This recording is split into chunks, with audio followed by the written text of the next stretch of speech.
안녕하세요. 김철 목사입니다. 오늘 우리는 사도 바울의 예루살렘 전도 여행 이야기를 공부하겠습니다.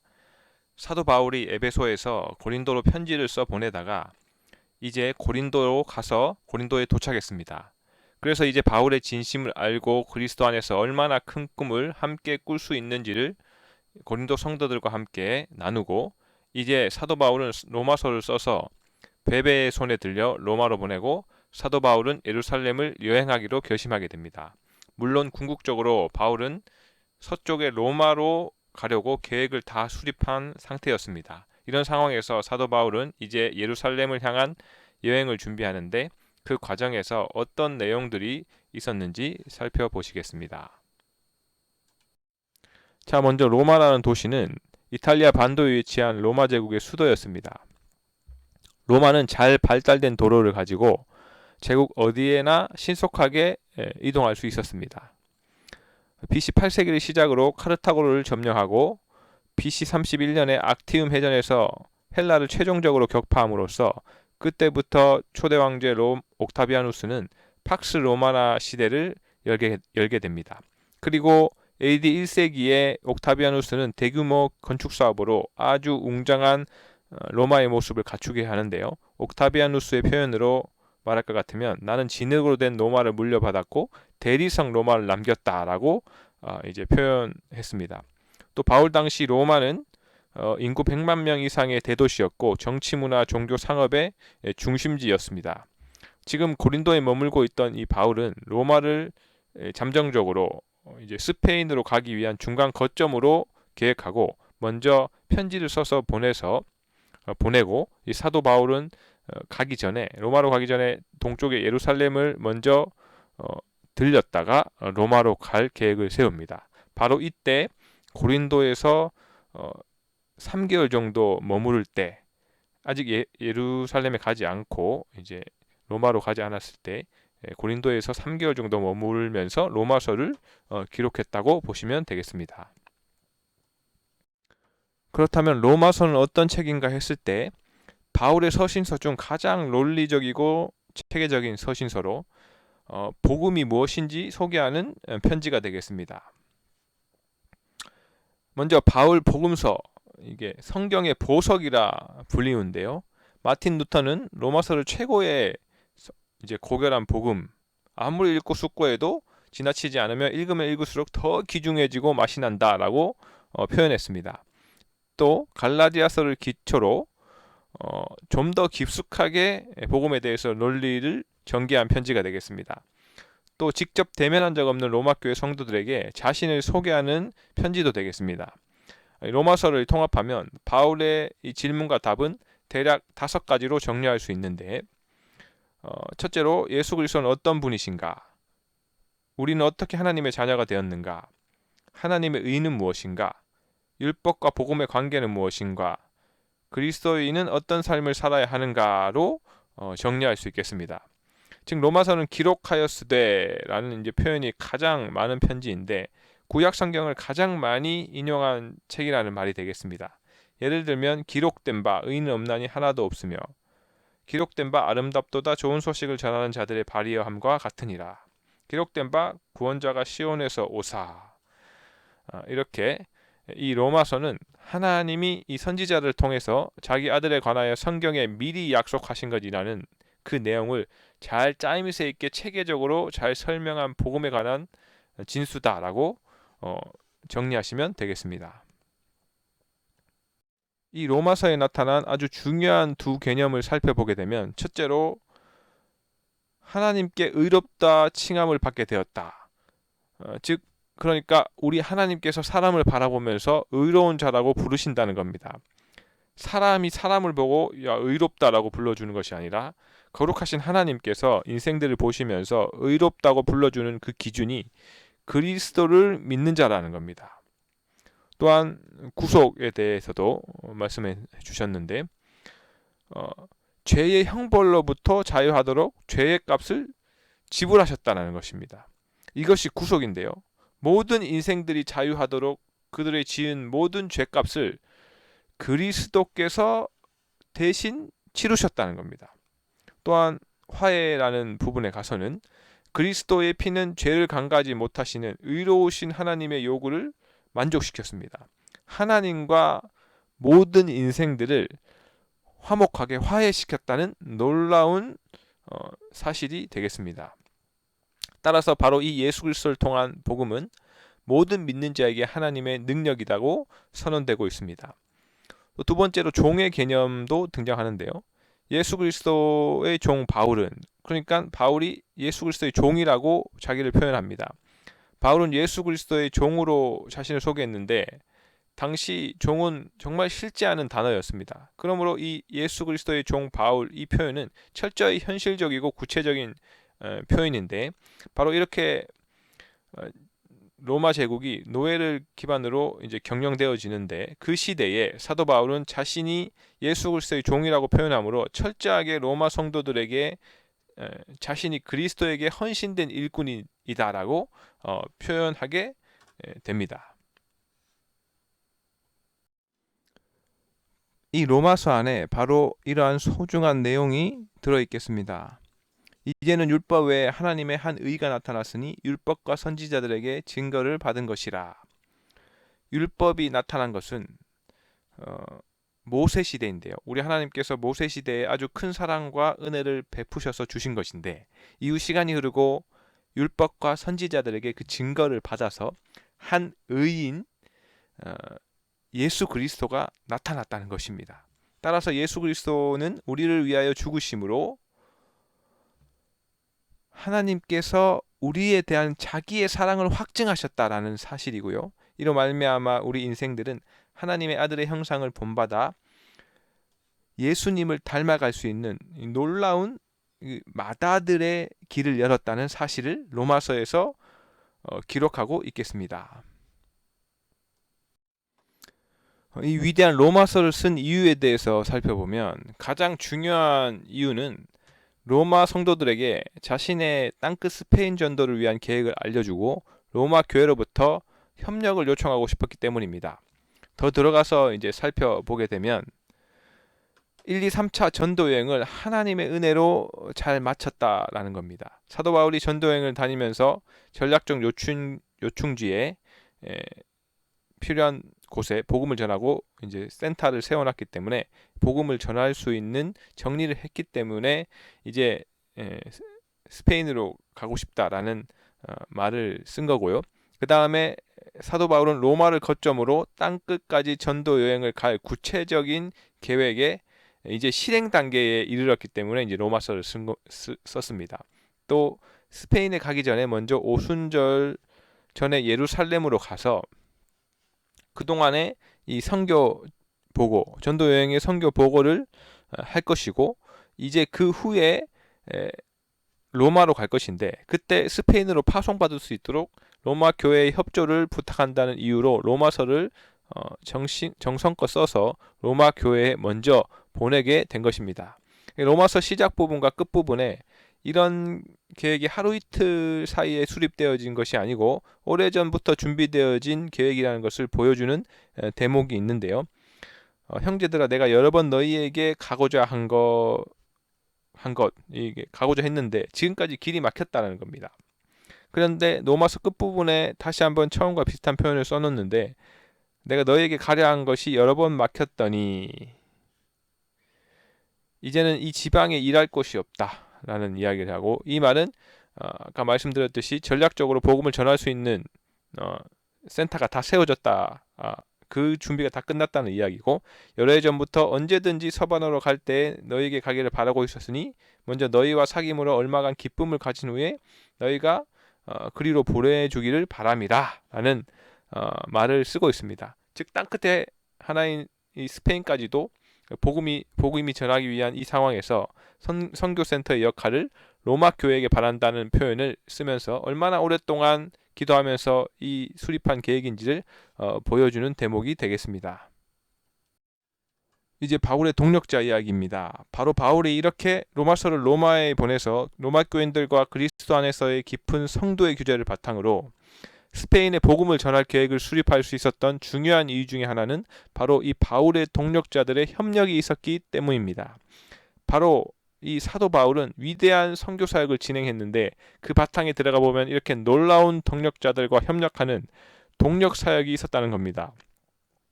이를테면 로마서 대필자 더디오, 갱그리아 교회의 베베, 뭐 브리스길라 아굴라 부부, 여기 보면요 수많은 동력자들이 등장합니다. 이렇게 많은 분들과 복음을 땅끝까지 증가하는데 함께 손을 잡고 함께 꿈을 꾸고 땀을 흘리게 됩니다. 그렇기 때문에 이 사도 바울이 이 땅끝을 위한 복음을 전파하는 계획을 세울 수 있었는데요. 바로 이제 아직 로마 교회 성도들을 얼굴로 대면한 적은 없지만 이들과도 이렇게 손을 잡고 복음을 증가할 열망을 로마서 책 안에 표현해 냈다는 이야기가 되겠습니다. 자, 그런데 로마를 거쳐 스페인에 가는 것이 가장 빠른 길인데 왜 지금 고린도에서 예루살렘으로 먼저 가려고 했을까요? 그 중요한 이유 중에 하나는 사도 바울의 마음속에 강렬하게 끌어오는 골육에 대한 사랑이었습니다. 사도 바울은 이방인의 사도, 즉 모든 민족을 위해서 예수 그리스도의 십자가를 알리는 것에 대해서 자신의 사명인 것을 그 꿈을 늘 꿈꾸며 그 꿈에 감격했습니다. 그럼에도 불구하고 로마서에서 이런 말을 했는데요. 나에게 큰 근심이 있다. 그리고 마음에 그치지 않는 고통이 있다라고 표현했는데 내 양심이 성령 안에서 나와 더불어 증언한다라고 하면서 나의 형제 곧 고륙의 친척을 위하여 내 자신이 저주를 받아 그리스도에게서 끊어질지라도 원하는 바로다라고 하면서 사도 바울은 끊임없이 수많은 하나님의 사람들을 만나서 그들 하나님 앞에 인도하여 큰 기쁨을 느끼고 있는데 시간이 지날수록 자기 동족들과는 멀어진다는 그 사실이 정말 가슴 아파했다는 겁니다. 이 상황을 계속해서 경험하면서 아브라함의 후손들이 궁극적인 하나님의 사랑, 예수 그리스도를 통한 그 사랑을 깨닫지 못한 것에 대해서 너무 고통스러워 했다라는 부분이 되겠습니다. 그래서 사도 바울이 예루살렘으로 여행길에 오르게 되겠습니다. 이 사도 바울이 원래 이 고린도에서 배를 타고 안디옥으로 와서 안디옥에서 이제 예루살렘으로 가는 가장 빠른 길을 선택해서 거기에서 이제 로마로 갈 수 있는 길을 계획했었는데 그런데 이 계획이 취소됩니다. 왜냐하면 여기에서 이 그때의 유대인들이 자기를 해하려고 공모함으로 마게도냐를 거쳐서 돌아가기로 계획을 변경했다는 겁니다. 따라서 바울의 일행들은 배 타고 아소로 가고 여기서 우리는 일행들인데요. 바울은 걸어서 이제 육지로 돌아가게 됩니다. 자객들이 고린도 항구에서 바울을 기다리는 바 그들을 피해서 육로로 오순절 전에 예루살렘에 도착하도록 계획을 변경했다는 말이 되겠습니다. 이렇게 해서 사도 바울은 고린도에서 예루살렘으로 여행길에 오르게 됩니다. 바울을 죽이려는 40여 명의 암살단이 고린도 항구에서 기다리는데 이런 소식을 듣지만 바울은 어떤 위협도 복음을 전하기 위해서는 포기하거나 타협하지 않고 계획을 변경해서 육로로 돌아가게 됩니다. 예루살렘에 가기 전에 에베소 장로들을 밀레도로 올라고 해서 이제 청해서 만나는데 밀레도에서 에베소 장로들을 만난 바울은 다시는 만나기 어려울 것을 직감하고 장로들에게 간곡히 교회를 부탁하고 함께 무릎 꿇고 기도하는 장면도 이어집니다. 바울이 떠날 시각이 되자 그들은 목을 안고 모두 우는데요.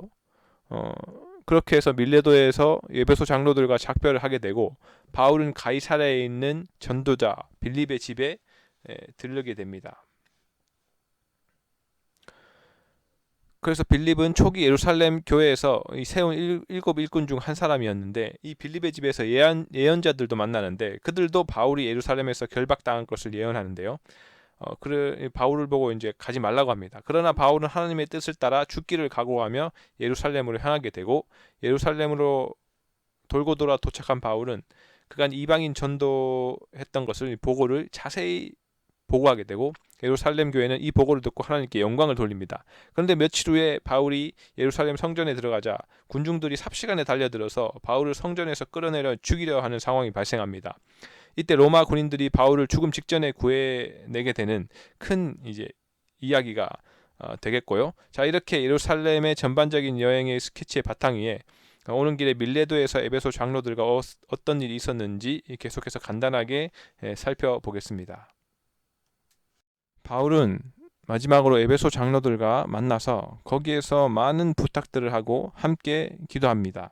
그 내용으로 들어가 보면 바울이 에베소 장로들에게 내가 유대인의 관계로 말미암아 당한 시험을 참고 주를 섬긴 것을 너희들이 알지 않느냐라고 말하면서 또 내가 3년이나 밤낮 쉬지 않고 눈물로 한 사람 한 사람을 훈계하지 않았느냐라고 말하면서 앞으로도 눈물과 고통이 있겠지만 우리 더욱더 겸손하게 살자라고 당부합니다.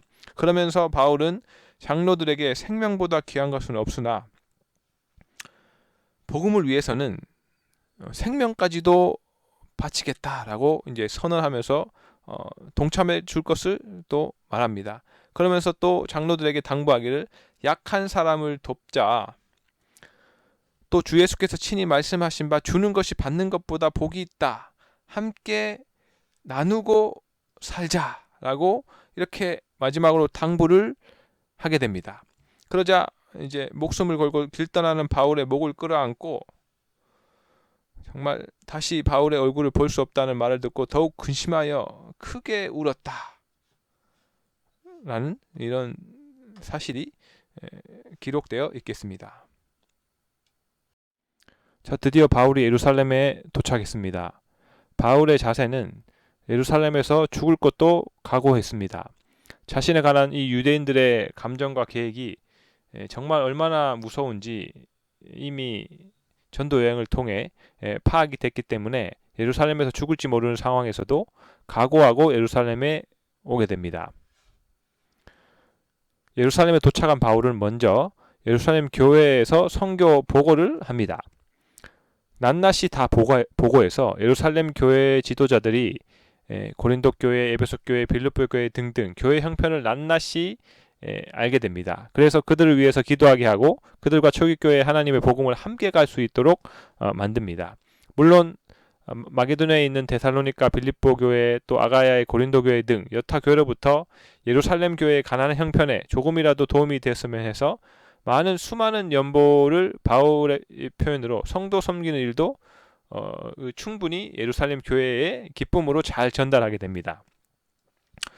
또 예루살렘 성전에서 이제 붙잡히게 되는데 예루살렘 성전에 갔다가 붙들리고 맙니다. 수많은 사람이 바울을 잡아서 이제 성전 밖으로 끌고 나가게 되고 그리고 돌로 치기 시작하려는 찰나에 이 바울을 죽이려 할 때 온 예루살렘이 요란하다는 소문이 예루살렘 치안을 책임지고 있는 로마 천부장에게 보고되어지고 그러자 천부장이 부하들 데리고 이제 급히 군인들과 함께 그 현장에 가보는데 바울이 이제 맞아 죽기 직전인데 천부장은 군인들을 동원해서 바울을 더 이상 치지 못하게 하고 바울을 구해냅니다. 그리고 일단 바울을 쇠사슬로 묶는데 군인들이 아예 바울을 들어올려서 이제 관할권의 그 영내로 옮겨가게 됩니다.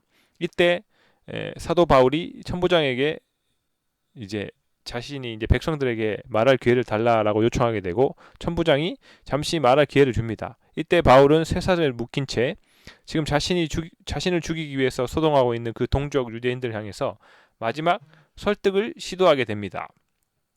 히브리 말로 자신이 누구인지를 설명하면서 예수 그리스도를 만난 지난날의 이야기를 다 하면서 설득합니다. 그런데 이 세력들이 바울의 이야기를 듣다가 더 크게 세상에서 없애버리자 하면서 달려들게 되고 그러자 천부장은 사도 바울을 보호해서 자신의 관할 안으로 데려 들어가는 큰 이야기가 되겠습니다.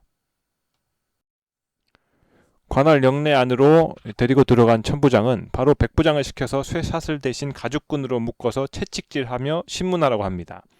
이에 백부장이 가죽끈으로 바울을 묶자 바울은 너희가 로마 시민된 자를 재판 없이 죄도 정하지 않고 채찍질할 수 있느냐라고 말합니다. 백부장이 이 말을 천부장에게 전달하자 천부장이 놀라서 뛰어와서 나는 상당한 돈을 들여서 시민권을 얻었는데 어떻게 해서 너는 로마 시민이 되었느냐라고 묻습니다. 그러자 바울이 나는 나면서부터다라고 자신있게 자신이 로마 시민임을 천부장에게 밝힙니다. 따라서 사도 바울은 로마 시민권을 가지고 천부장에게 사내들인 공의 소집을 요구하게 됩니다. 로마 시민권이란 것은 로마족에서 이제 로마 시민임을 증명하는 이제 권한인데 네 가지 정도의 이제 권한을 담고 있겠습니다.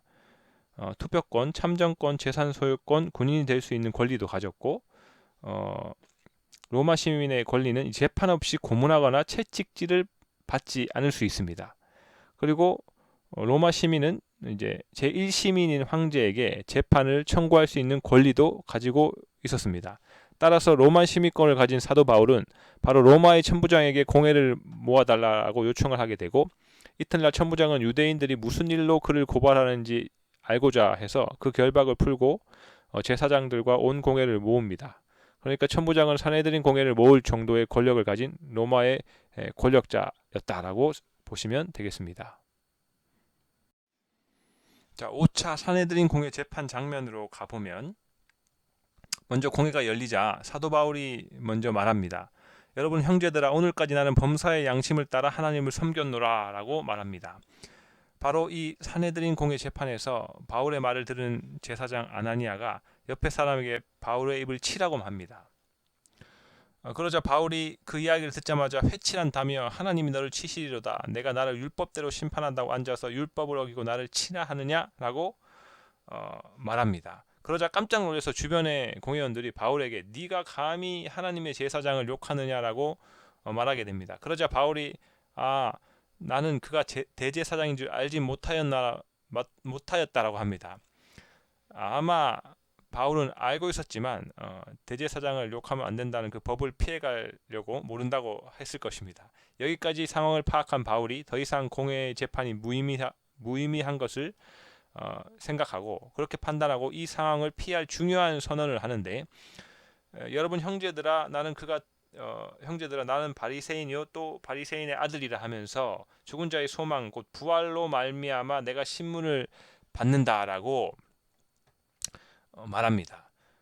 즉 사내들인 공회 구성을 누구보다도 잘 알고 있는 이 사도 바울이 바리새파의 주장 중에 하나인 이 부활을 믿는다고 선언하므로 지금 바리새파와 사두개파가 함께 갈 수 없는 지점, 부활에 대한 그 논점을 가지고 그들에게 던짐으로 그 오래된 사내들인 공회를 그 자리에서 둘로 쪼개버립니다. 따라서 바리새파 출신인 몇몇 서기관이 우리가 이 사람을 보니 악한 것이 없다라고 하면서 혹 영이나 혹 천사가 그에게 말하였으면 어찌할 거냐라고 하면서 사두개파와 바리새파의 이 사내들인 공회 바울을 대상으로 하는 재판은 결렬되고 맙니다. 이것이 제5차 사내들인 공회 사건의 장면이 되겠습니다. 자, 5차 사내들인 공회 재판의 결과는 사두개파와 바리새파의 분열로 이어지긴 했지만 동시에 바울을 죽이기 위한 암살단이 활동하는 결과까지 낳게 됩니다.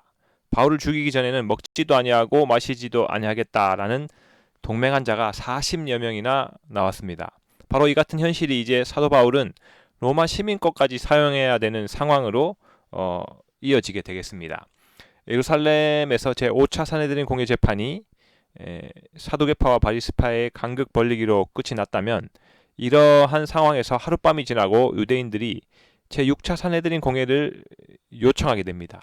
유대인들이 바울에게 더 자세한 것을 묻기를 원한다라고 천부장에게 이야기를 건네면서 공회를 여는 형식을 취하면서 공회로 오는 과정에서 바울을 암살해버리겠다는 계획을 세웁니다. 그런데 이 계획이 천부장에게 알려지고 천부장은 그날 밤 서둘러서 470여 명의 로마 군인들을 동원해서 이제 가이사랴로 바울을 보냅니다. 그러자 총독 벨릭스는 헤롯궁에 사도 바울을 군인들을 시켜 보호하고 시간을 보내게 되는데, 약 닷새 후에 대제사장 아나니아가 변호사 더둘로를 동행해서 벨릭스 총독 앞에 가이사랴에 나타납니다. 그러면서 바울이 천하에 흩어진 유대인들을 다 소요하게 하는 나사렛 이단의 우두머리라고 말합니다. 그러자 총독 벨릭스가 예수에 관한 도를 상당히 알았기 때문에 천부장이 내려오면 너희 일을 결정하겠다 하고 일단 백부장에게 명하여 바울을 지키되 자유를 주고 친구들과 만날 수 있게 보호해주는 선으로 재판을 끝냅니다. 벨릭스의 속마음은 첫째로 그리스도를 알아가고 싶다라는 것의 한켠의 속마음인데, 또 그런가 하면 두 번째 속내는 바울에게 뇌물을 얻기도 원했습니다. 상당한 돈을 바울이 이제 가지고 있었다는 건데요. 또 그런가 하면 유대인들의 마음을 얻고자 했기 때문에 바울을 바로 풀어주면 유대인들의 마음이 편치 않아 할 것이니까 그들의 마음도 얻고자 바울을 2년 정도 가이사랴에 묶은 상태로 시간을 보내게 이게 결정을 냅니다. 2년 정도 이제 가택 연금의 시간이 지나고 벨릭스 총독이 이임하고 새로운 베스도 총독이 부임합니다. 베스도 총독이 예루살렘에 올라가서 행사에 참여하게 되는데 이때 대제사장 세력들은 이 틈을 놓치지 않고 또다시 6차 사내들인 공개 재판을 열기를 시도합니다. 그 이유는 바로 가이사랴에서 예루살렘으로 옮겨오는 길에 또 매복했다가 바울을 죽이려는 계획을 실행하려는 것입니다. 유대인들의 이제 마음을 얻어 총독 직임을 실행해야 되는 베스도 입장에서는 그 요청을 받아주려고 하는데 그러자 바울이 안 되겠다 싶어서 이제 로마 시민으로서 황제에게 이 문제를 재판받을 수 있게 해달라고 로마 시민권을 사용합니다. 그러자 신임 총독 베스도가 내가 가이사에게 상소하였으니 가이사에게 갈 것이라고 하면서 이제 황제 재판을 받기 위해서 로마로 가는 죄수의 신분으로 이제 로마로 가는 배에 오르게 됩니다. 이제 배를 타고 어떤 여행길을 통해서 로마에 도착하게 되는지 또 로마 감옥 생활은 어떠했는지 또 그 기회를 사도 바울은 어떻게 하나님 앞에 잘 사용했는지 다음 시간에 이어서 공부하겠습니다. 기대하십시오.